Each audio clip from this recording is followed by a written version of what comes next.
New Thought Media Network is excited to present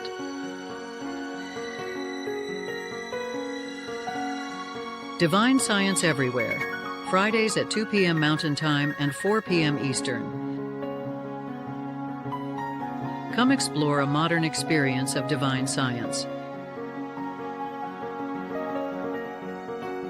With Reverend Joy Fletcher, Reverend Jeff Radcliff, and Bishop Durrell Watkins. Join us as we open our eyes to divine science everywhere we look.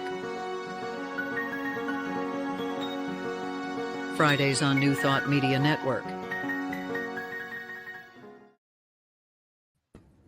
Hello, welcome to Divine Science Everywhere. We're so glad that you could join us today. I'm Reverend Joy Fletcher, and I'm one of the co-hosts here. Our other the three, Bishop Durrell is not here, obviously, and so our process is going to be just a little bit different, and I'm sure you're going to enjoy it. So, Reverend Jeff, would you like to introduce yourself? Sure, I'm Reverend Jeff. I am one of the co-hosts here, and I will be taking over for Bishop Durrell today. And I do need to make mention of our engineer today, Reverend Michael Mangus, who is my co-host on New Thought Media Network's Friday Fireside Chat. Our usual engineer, Bishop Robert, who was with us last week, was not able to be here as well. They had church business, so Michael's taking over for that. So shout out to Reverend Michael. You'll find me on Facebook at Giatti Ministries. Giatti stands for God is All There Is, Giati -Ministries on Facebook. So look for me there, as well as usually on Friday nights with Fireside Chat. Not tonight, though. We've got something else going on, so no Fireside Chat for tonight. And usually, Bishop Durrell is here to tell a little bit about himself and then introduce Reverend Joy and her centering moment. And we're looking forward to centering moment. Now, if you were with us last week, was a little interesting because I've been meditating for 40-something years. And every once in a while, I take a trip out of my body. And if you've never flown among the stars, if you've never had an out-of-body experience and gotten to go someplace other than where you are locally, I suggest that you learn to do that because it's really cool. It just kind of sort of happened last week, and I was out for a bit of Reverend Joy's centering moment, but when I came back, I was definitely centered. So we're gonna stay in the body this time and let Reverend Joy begin our show with her centering moment. Thank you. So as we come together, we'll pause together and gently settle our body. Allow your shoulders to soften and allow your breath to arrive naturally with ease.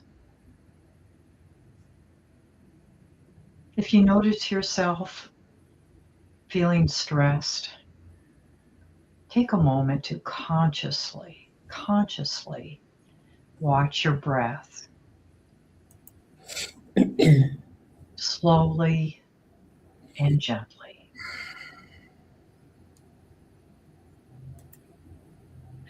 So we turn our attention inward,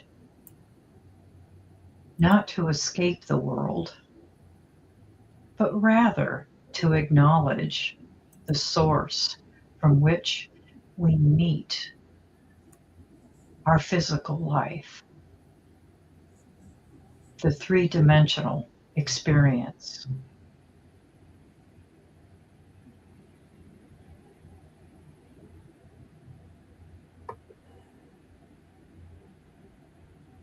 Melinda Kramer wrote in Come Unto Me, the Christ,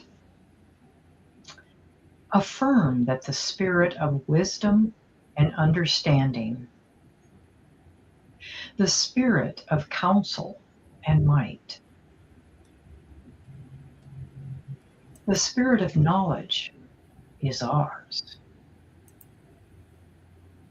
and that we all love to acknowledge it. The loving acknowledgement of truth makes us understand and to not judge, but rather see things with a spiritual observation.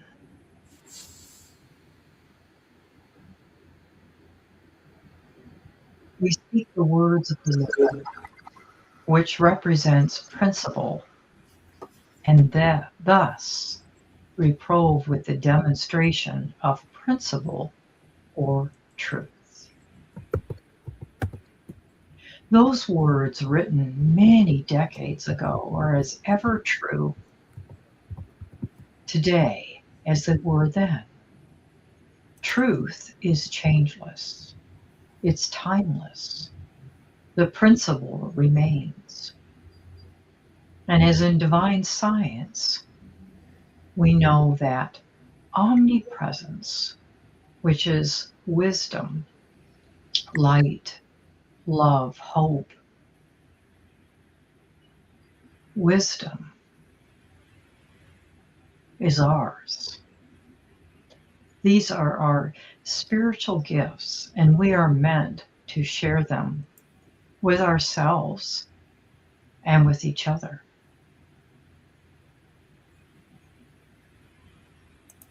The spirit of wisdom and understanding is ever present.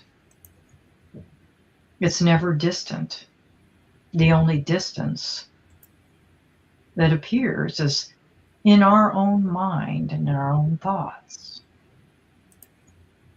And the same energy that created that sense of separation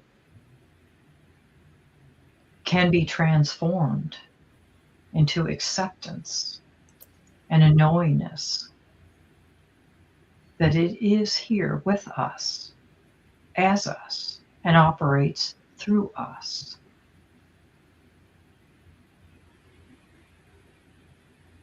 We offer the spirit of counsel and might, the courage to stand for what is right, the strength to act with integrity,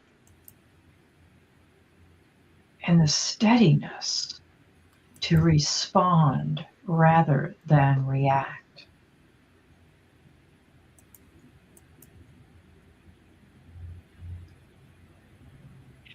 In this moment, we release the habit of judgment by appearances alone, by headlines, by assumptions, by the quick conclusions that our senses report. Instead, let us choose instead to see with spiritual understanding.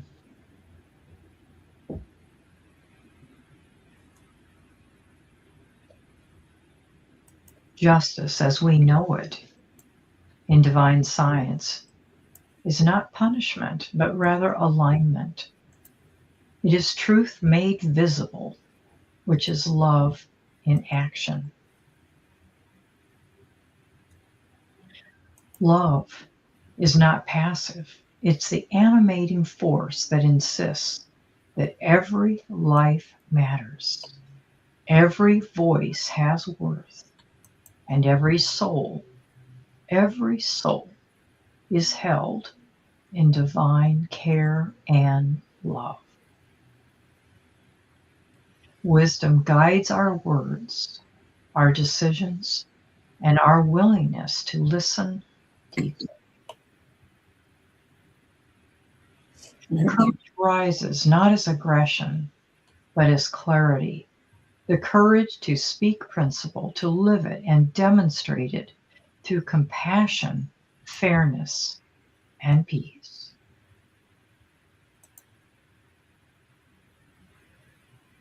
We hear The Christ invitation. Come unto me, all who are weary and heavy laden. This does not mean that we withdraw, but we are renewed. We lay down any fear and we rise up in truth and love and wisdom and unity.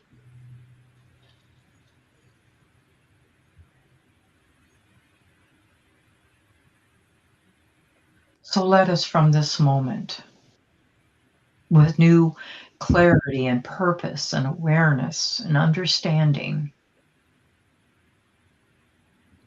vow a vow to love more courageously, to demonstrate the principle of love and wisdom and justice. And we do this with humility and grace. For this moment is what we have been called to and for. And so it is. Amen. Amen. All right. This is the portion of our show where Bishop Durrell would be here with some of our New Thought luminaries. Since he's not, Reverend Joy and I are going to handle that together. And we've got just one. And what's interesting about this man is he's not technically New Thought, but with his teachings of oneness and diversity and inclusivity, we can pretty well claim him as ours. He was born Michael King, and his birthday was yesterday. And along the way, it's fascinating how he came to be known as we know him. He was born in 1929. He would have been 97 years old had he still been with us. He was born to Michael King Sr. Michael Jr.'s grandfather, maternal grandfather, was Adam Daniel Williams, who was a minister. And Pastor Adams and his wife Jenny moved to Atlanta in 1893, and he became the pastor of Ebenezer Baptist Church. Well, Michael Jr.'s father also became a minister, married Pastor Adams' daughter, Alberta, and he became assistant pastor of Ebenezer Baptist Church under his father-in-law after he and Alberta got married. And when senior pastor passed away in 1931, Michael Sr. became the senior minister, and he and Alberta, as church first lady, grew the membership of the church from 600 to several thousand people. Now, this was the atmosphere that Michael Jr. grew up in. So in 1934, Pastor Michael Sr. was sent by the church on a multinational trip, and one of his stops was in Berlin for the 5th Congress of the Baptist World Alliance, the BWA. He also visited sites in Germany that were associated with the Reformation leader Martin Luther. And at that time, Nazism was on the rise in Germany, and the Congress of the BWA adopted in that Congress a resolution saying that they, and this is a quote, this Congress deplores and condemns as a violation of the law of God, the Heavenly Father, all racial animosity and every form of oppression or unfair discrimination toward the Jews, toward colored people, and toward subject races in any part of the world, end quote. And so when he got back home in August of 1934, Michael Sr. changed his name to Martin Luther King Sr. And at the same time, changed his 5-year-old son's name to Martin Luther King Jr. And that's who we're talking about today. At age 25 in 1954, Martin Jr. Was called as pastor of the Dexter Avenue Baptist Church in Montgomery, Alabama, and he later became co-pastor with his father of Ebenezer Baptist Church. This was in 1960, and he served there until his assassination in 1968. And so now you know the rest of the story about how Martin Luther King started out as Michael and became one of our New Thought luminaries with his activism and with his eye toward diversity and inclusion. Thank you. I loved hearing all of that. It was fascinating, and he was so instrumental. Spoke out about justice and love and dignity. Everyone deserved that, and Yeah. I just respect that so much. And of course, we know of his speech, "I Have a Dream," and until recently, AGNT had a special event from January 30th through April 4th, and they began with the death anniversary of Martin Luther King and ended with the anniversary of the death of Gandhi. And so that whole time, that 64 days, it was called Season for Nonviolence. They had special events and different things to honor not only these two individuals, but for what they stood for. So there are prayer groups and other events. And then last year, New Thought Media Network, or was it? Well, we recorded a devotional each day on that in that period, that season, and they were sent out daily to different people that had subscribed, and it was very, very nice. So, and a couple of other things that we need to say about Martin Luther King Jr. is that he was awarded the Nobel Peace Prize in 1964. He was also posthumously awarded the Presidential Medal of Freedom in 1977, and he was also awarded also posthumously the Congressional Gold Medal, and that was in 2004. So our luminary for today, Reverend Dr. Martin Luther King. And thank you, Dr. Martin Luther King. Thank you. Absolutely. Yeah. Now we're going to take just a quick break, and when we come back, we have got a fascinating guest. You're going to love Reverend Nancy Stokes. So I'm looking forward to reading her bio to you and getting to know her. So we'll take just a quick break, and as Reverend Michael would say in Friday Fireside Chat, we'll be right back. This is Divine Science Everywhere on your, and I mean your, New Thought Media Network.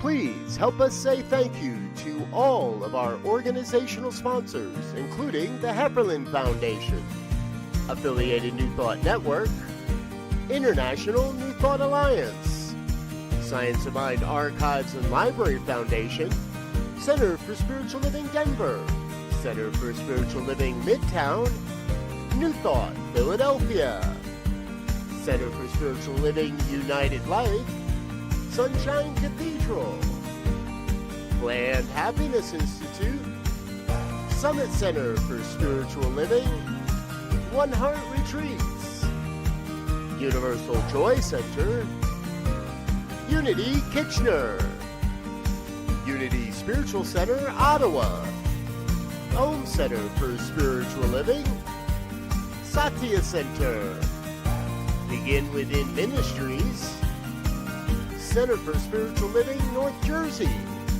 Unity of Savannah, and the Center for Spiritual Living Seattle, as well as all of our individual donors.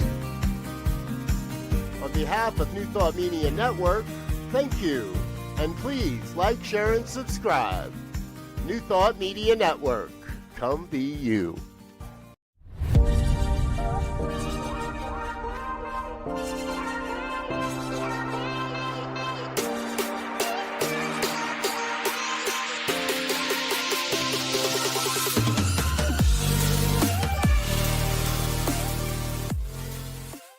New Thought Media Network proudly presents the Science of Mind Saturday Conversations.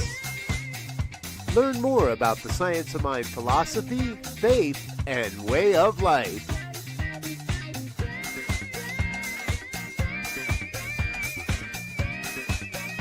Join our team of experts for a weekly deep dive discussion.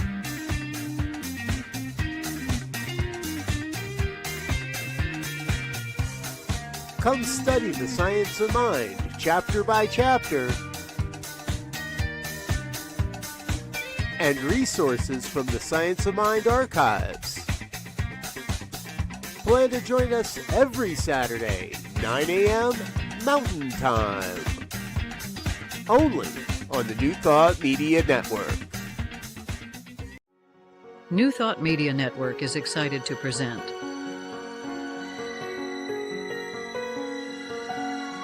Divine Science Everywhere, Fridays at 2 p.m. Mountain Time and 4 p.m. Eastern. Come explore a modern experience of divine science. With Reverend Joy Fletcher, Reverend Jeff Radcliff, and Bishop Durrell Watkins. Join us as we open our eyes to divine science everywhere we look. Fridays on New Thought Media Network.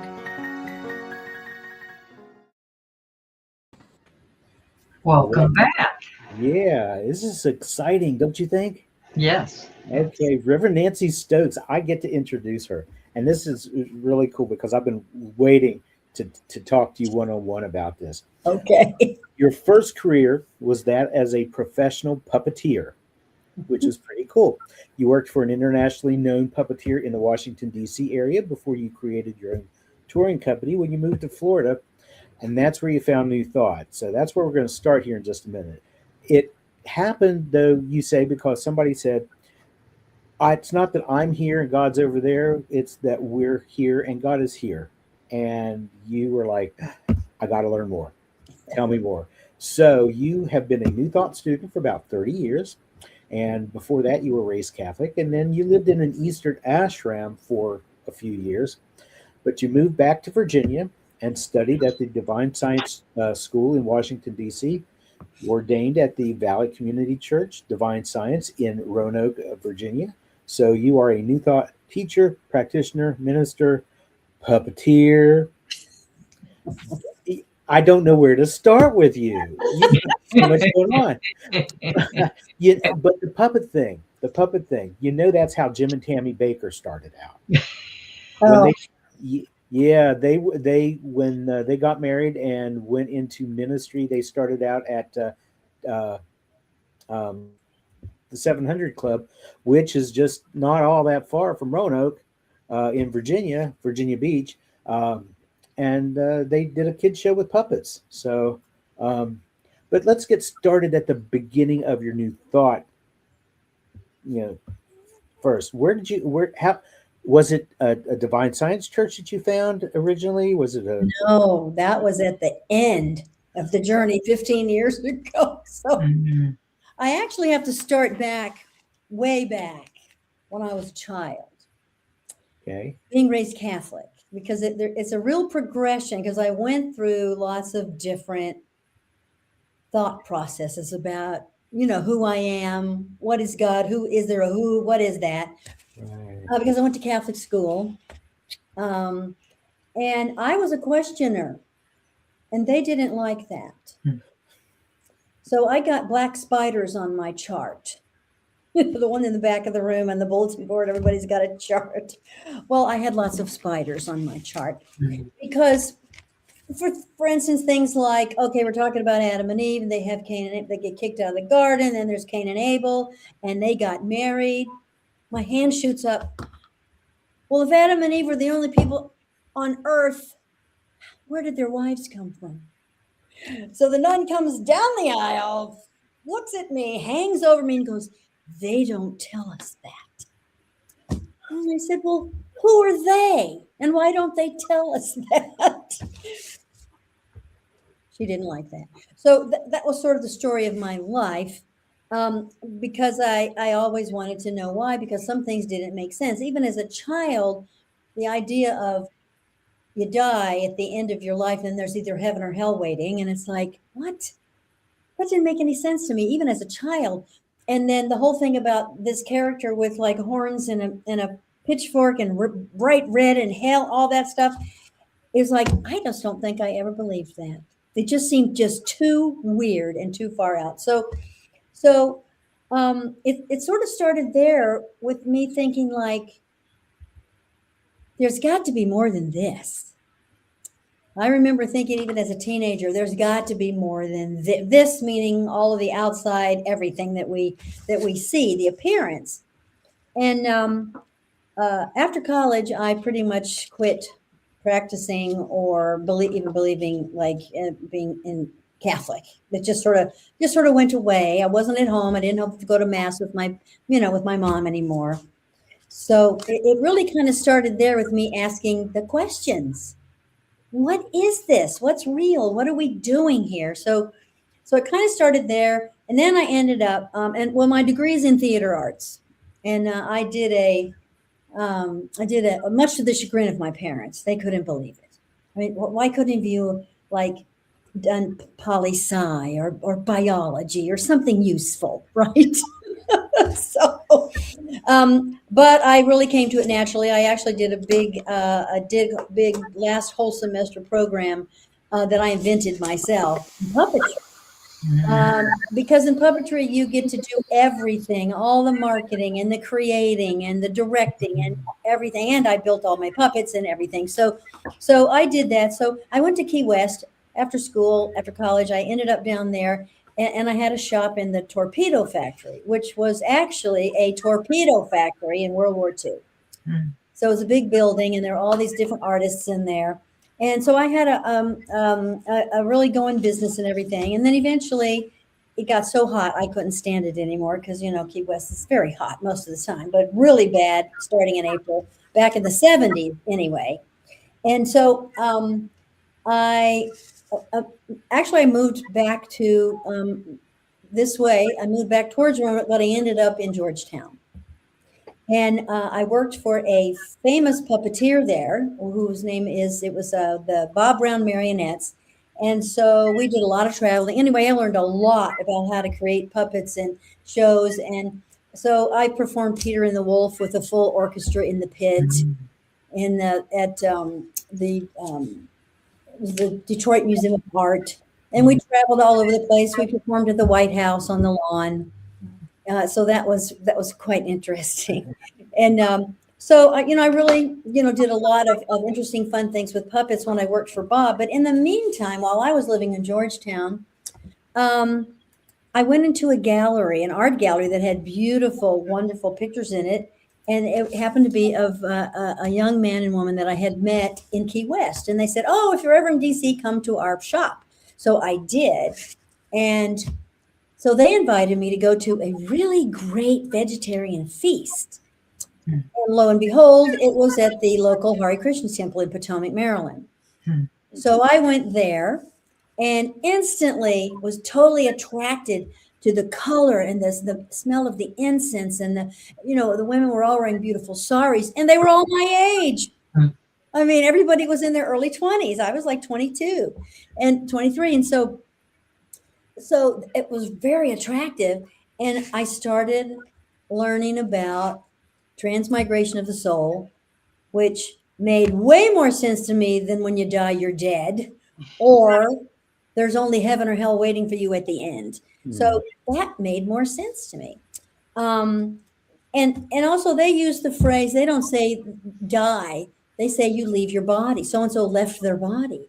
And I thought, oh, that makes so much more sense to me, because that's what we do. We actually leave our body behind and we go get a new one somewhere else in a new expression of life. Although I didn't know that's what I would call it eventually. And I learned, the Bhagavad Gita, and I learned how to read Sanskrit. And so it was very interesting. And at the time, when I was there, it made more sense to me than the Christianity that I had grown up with as being Catholic. Which of course, when I was growing up Catholic, my Presbyterian friend said I was a Catholic. I was not a Christian. She said, "No, you're not a Christian. You're a Catholic." And I went, okay. So I do have to tell you a funny story, though. So when Susan and I were 6 years old, we were going to prove to the world. I said I was going to prove to the world that Jesus was Catholic, and Susan was going to prove to the world that Jesus was a Presbyterian. So we go lay down in Churchill Court, about the distance apart that wheels would be on a car. And so we're lying there on the road and we're just waiting for a car to come run us both over. Oh my. Okay, so so now little Tommy, Susan's brother, comes flying out of the house. He's like 3 years younger than we are, and he is freaking out and starts screaming and crying. And so their housekeeper comes flying out and drags us up off the road. But we were so mad, of course, because we wanted to prove once and for all. When I was 35 years old, sitting in a Unitarian church, a Catholic friend of mine said something, and she said, "Oh, honey, no, Jesus wasn't Catholic. He was a Jew." I almost fell out of my chair, dying, and she fell out of her chair laughing. She couldn't believe it. I said, "But in the Catholic prayer, it says that Jesus Christ came to this earth to establish the Catholic Church." I said it every time. And so that's what we were taught, is that Jesus came to establish the Catholic Church. And I'm like, Jesus was Jewish? Really? I was 35 years old when I figured that out. That just seems so appalling and amazing to me that I never understood that Jesus was Jewish. And so that was a real revelation. And so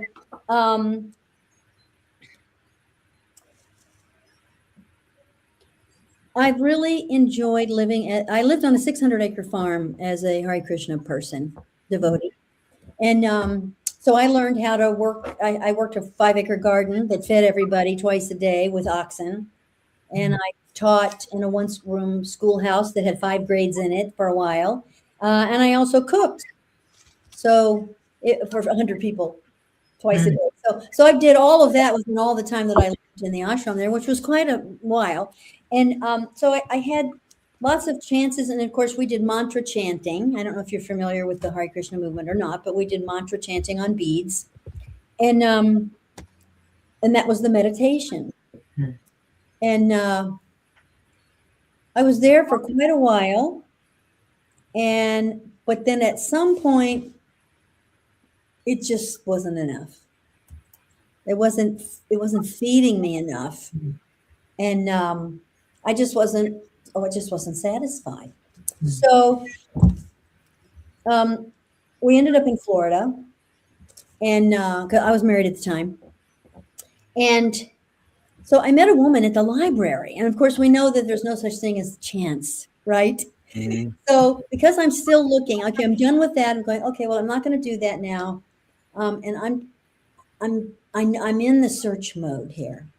And so I end up meeting this woman, the Reverend Marty Dow, at one of the libraries in Gainesville, Florida. And we just really liked each other. And so, I started spending time with her. And then I started to work for her husband, Jeff, who was an educator. So I was doing some typing and stuff for him. So I'd go over to her house and everything. And so she didn't tell me she was a New Thought minister. I didn't even know what that was.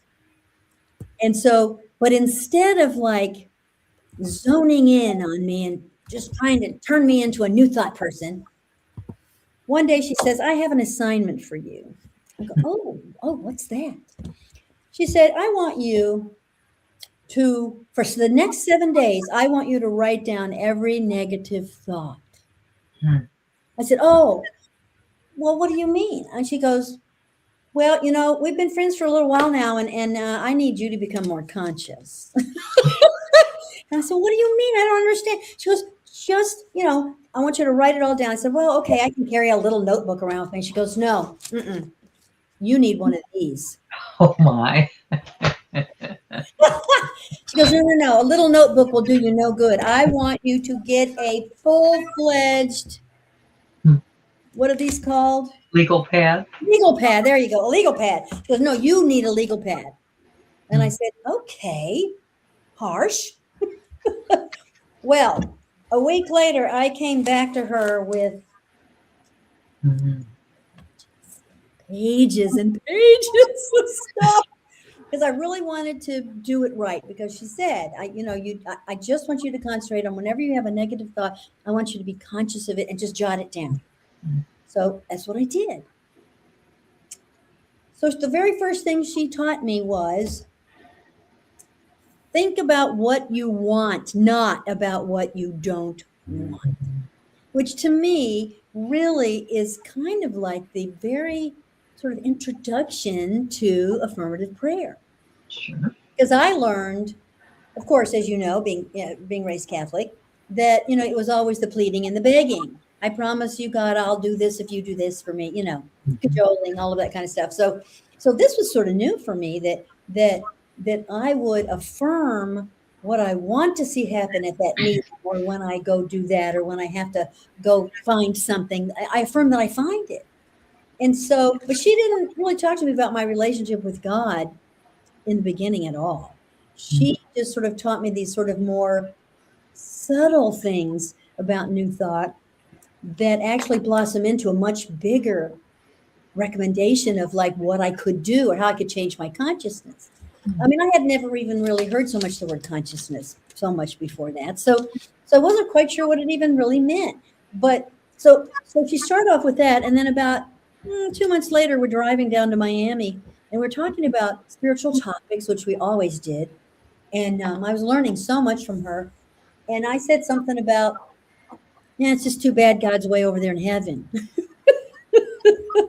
Which at that point, I wasn't even calling it heaven because I had just been living in the ashram. And then she said, she said, most traditional religions, they say, I'm here and God's over there. And I went, yeah, I'm here and God's somewhere else in heaven. And she said, but you know what it really is? I said, oh, Marty, tell me what? I want to know. She goes, I am here and God is here. It is a good thing I was not driving. I burst into tears and I was like, what a revelation. It was like I couldn't believe it. It's all just right here. And so that was another just like huge revelation to me that really got me really hooked on New Thought stuff. And so I ended up finding that there was a Unity Church in Gainesville. And I started going there, and I was very active and everything. And but then I discovered Ernest Holmes. Oh, sorry. Then I discovered Ernest Holmes, and why is that making that noise? I'm so sorry. And it was like, oh, this is also interesting. So I started reading a lot of Ernest Holmes' work, The Science of Mind, and then I discovered that there was a Science of Mind church in Ocala. So I would go down there also.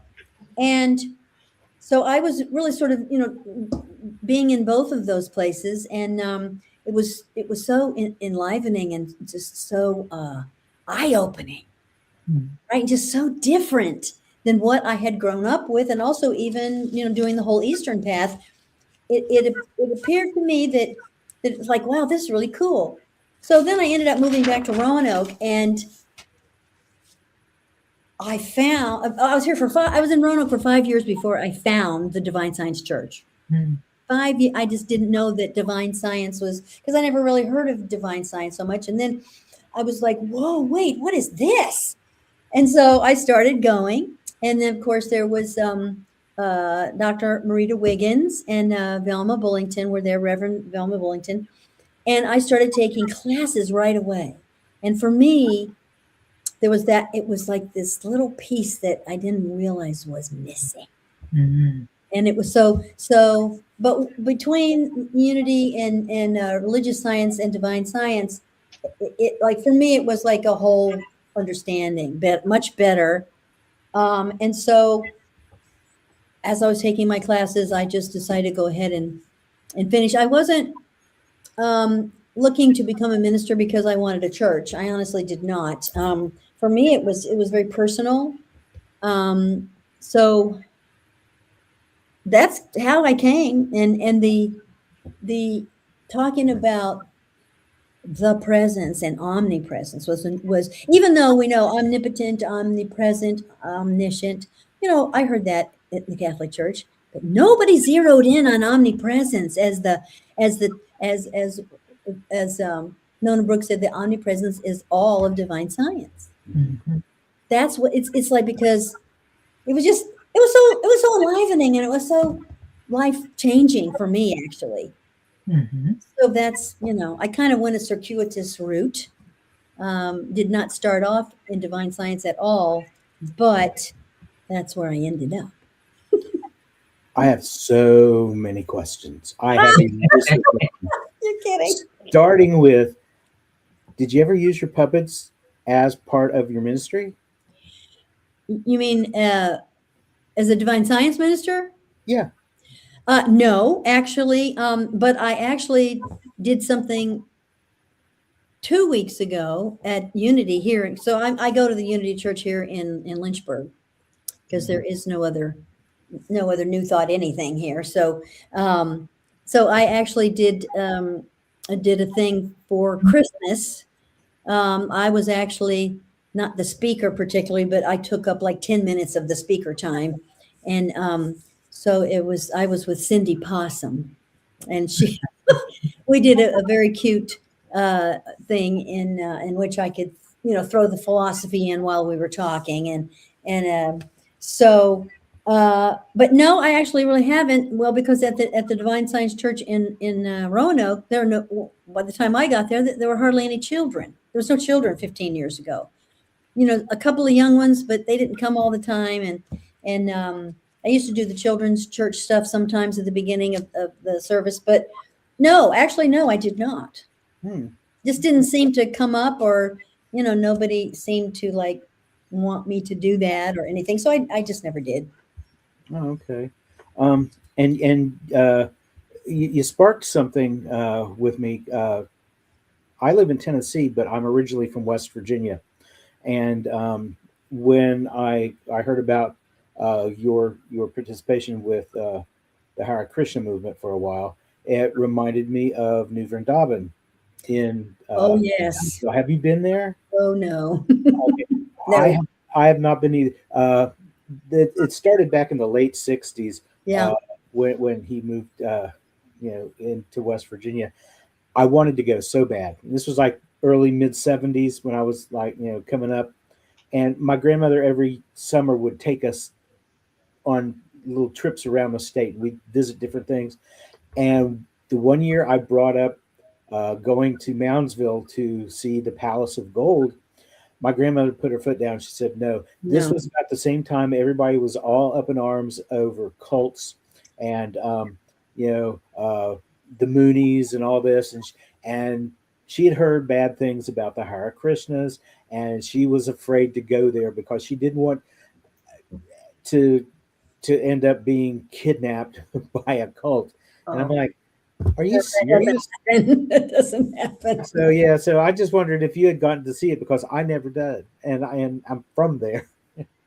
No, I lived in the ashram in Potomac, Maryland, and then when I was married, my husband and we moved to Gitanagari, which was that farm in Pennsylvania. But I can understand why she would say that, because there's a lot of bad publicity and bad press. Yeah. Specifically about the New Vrindavan. So, but I did not personally experience anything, and I promise you, I was not kidnapped. when I moved into the ashram, I was not kidnapped. I quit my job and moved in. So, and what did you learn from that while you were there? I'm sorry. What did you learn from being at the ashram about yourself and your spirituality? Well, like I said, I was attracted to the philosophy in terms of transmigration of the soul, which was completely, and karma, that whole idea, which of course in Christianity is really reaping and sowing. But I hadn't been around anything Catholic for quite a number of years. Well, I don't know, 3 or 4 years before I had gone in. So it was interesting because, the women all lived together and the men all lived together, and the people who were married lived in separate little places. And so, it was interesting living with a bunch of girls. It was very austere, not quite as austere as New Vrindavan, though, I hear. So it was very simple. It was like it was very monk-like for all of us. And so I learned to live without much. We had plenty of things to eat, a good place to stay. We had classes. There was a beautiful temple room. It was a different concept because the Hare Krishna philosophy, the Vaishnava philosophy, actually has to do with worshiping the Murti of Krishna and all the different parts of that whole philosophy. And so it was completely different. And I enjoyed being with a lot of people my age. It was like a family. So for a long time it worked, and it was very good. I liked chanting, mantra chanting. It was because you're using more of your senses than if you're just praying, because you've got beads in your hands and you're touching the beads and you're moving the beads and you're saying words. So it's a meditation that involves several senses. So it keeps you occupied as opposed to just trying to sit down and meditate and just be there, So that was easier for me than trying to, sit on the floor and concentrate, or not concentrate, actually. So that was very good for me, because I was in my early 20s. And so that was something very new for me. And I actually really loved, the thing I loved the most out of all the different services I did at the temple was plowing with oxen. We also got the wood out of the forest, because it was 600 acres. So we would take the oxen into the forest, and they would cut the wood on a wheel. And the oxen were just, they're wonderful. If they could bottle the smell of silage, I would buy it. Crazy, I know, but I loved the barn. I loved the smell of the cows. And actually, when we left, that was the part that I missed the most, was working with the animals. It was just fantastic. It really was. So, Thank you. And I grew up in farm country. I grew up in farm country, and then when I was in college in West Virginia, at West Virginia University, I lived in an old farmhouse. They changed into three little apartments. And I lived in the basement, but we were right next to the WVU dairy farm. And I'd have people come to visit, and they'd say, "Oh my God, it stinks out here." And I'm like, "It smells like the earth." This smells it's earthy. So it's interesting. It was interesting to me that the city kids who would come visit the country boy who was used to all that. It was really cool. So I get that with bottle the smell. I would buy it. Yeah, it was, and I had not experienced that in life ever. I was an Army brat. So, I went to 4 different high schools and, traveled all over the place with my parents. And we never lived on a farm anywhere. So I loved that experience. I relished that experience. But it was not meant to be in terms of like anything permanent. And but I guess the things that I learned within New Thought, I think it wasn't until I moved back to Roanoke and was going to the Divine Science Church and very active there over the last 16 years, that I really started to get it a little bit. It's like, because, when you're young, life is happening, you're having kids and, all this kind of stuff. And you're still trying to focus in on your spiritual life. Then, I remember Dr. Marita telling me that her only quiet time was when she was in the bathroom. Because she had 4 kids, that was the only quiet time she had. So, at least I didn't have to deal with 4 children. I just had 1.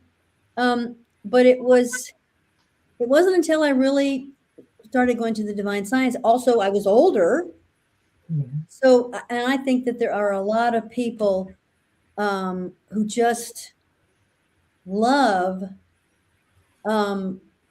learning. Even as we get older, it's the thing that really keeps us going. And so I think that I really dove into that. No kids at home or anything, and I could really focus on that. So I paid way more attention to Divine Science, and I also got cancer. And if it had not been for my Divine Science studies and understanding that I was really practicing seriously, I would be dead today, actually. You have been one of our most fascinating guests. Oh, there's so much that you have done and so much that you could offer the rest of us. I hope at some point in time you can come back to see us again. That would be awesome. Well, sure. I think I probably shared just about everything that you did not need to know. But I will say that I watched Reverend Linda Martella Whitsett, your friend, Jeff. Right. And she was, and I would have to say that my leukemia journey was all about unforgiveness, and the place that I found that was in Louise Hay's book, You Can Heal Your Life. And I know, you all talked about how, well, might be you, might not mean your bones are doing this or that. But for me, she was spot on. I opened the book. I said, okay, I'm going to open this book and I'm going to find exactly what I need to do, because I want to know why this has happened to me. Why do I have this leukemia with all these, with all of these anomalies happening? And it was about unforgiveness. And it was, I spent months doing forgiveness work. And then one day I woke up and I said, it is done. Oh, that's beautiful. That's a beautiful, and that's a wonderful thing for us to segue into. Yeah. So that's what we can talk about next time. Yeah. Oh, well, that was a definite journey, I'll tell you. It really was. But thank you again for being here with us. We're going to take a real quick break, and then we'll come back to wrap it up. Divine Science Everywhere on New Thought Media Network.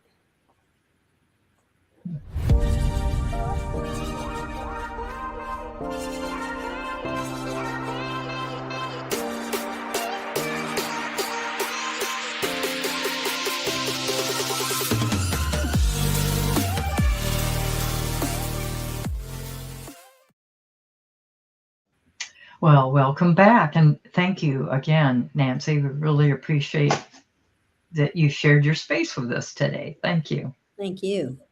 And be sure to come back next week. Reverend Marilyn Hoyt is our guest. Pardon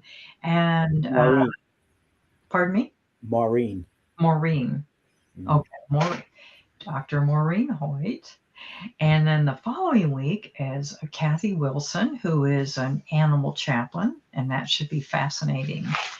And we are just booking guests right and left. We're just so excited and delighted that everyone is sharing their space with us. So thank you very, very much.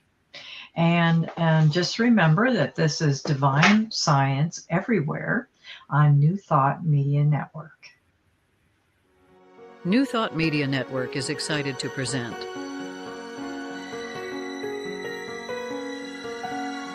Divine Science Everywhere, Fridays at 2 p.m. Mountain Time and 4 p.m. Eastern. Come explore a modern experience of divine science.